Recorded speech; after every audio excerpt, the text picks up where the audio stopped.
mixed with... Welcome to the deep dive. Today, we're looking into a really extraordinary document. It's a genealogy report for someone called Absolute King James, Daniel Wettin-Windsor. That's right. Created very recently, July 13, 2025. And this isn't just, your standard family tree. It lays out this huge claim to kingship. We're talking British royalty mixed with ancient Sumerian gods. It's quite a mix. It really is. Our goal here is just to navigate this report, break down what it's actually claiming about King James, his family, the sources behind it all. Right. We're not endorsing anything, just trying to understand what the document itself says. Exactly.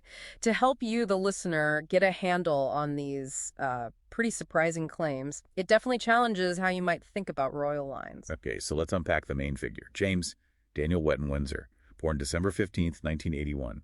In Oklahoma, interestingly enough. Right, and the report gives him some really extensive titles, things like Saxon Starlight War Chief, Absolute King James, Omega 12. Omega 12, what does that even signify in this context? It sounds quite mystical. Well, the document doesn't fully elaborate, but it suggests a kind of advanced or perhaps ultimate authority.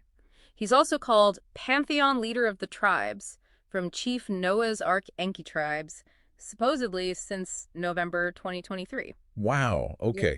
That's a lot. Yeah. What really stands out is the sheer scope of it all for a modern person. Absolutely. And central to this is the claim that he's a king of God's kingdom, Duke of Wettin-Windsor, absolute monarch. Confirmed, it says, by a historic divine contract of sovereignty. Yes. And this is where it gets even more interesting. The contract supposedly has confirmed status from places like the Russian Orthodox Church, the Vatican, Oxford High Courts. But then it also says it was confiscated by Charles III. Exactly, which hints at, some kind of dispute or contested legitimacy. Yeah. And it's listed as unconfirmed at Egyptian Antiquities.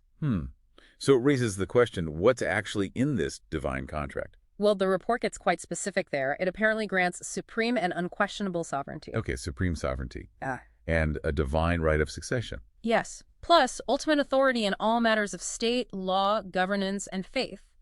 But the really striking parts are the claims of immunity from any earthly challenge. Immunity. So above any current legal system. That seems to be the implication. Yeah. And it states it's binding for all eternity.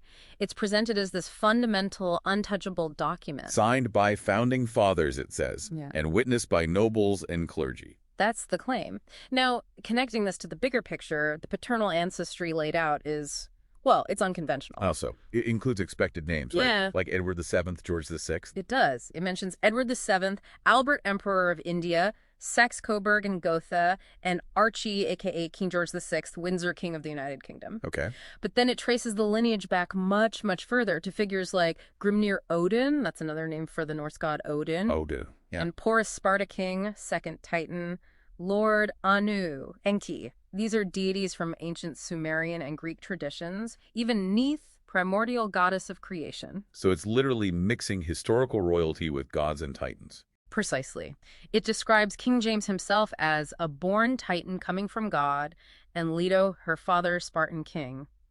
It's this fusion of history and myth that really sets it apart from any standard genealogy. It really does. And his immediate family members have these grand roles, too. Yeah, his sister, Princess Christine Marie, is called a matron of the royal court's protector of realms. Okay. And his uncle, Prince Jerry Leadon, is an advisor to the Starlight King James Wettin.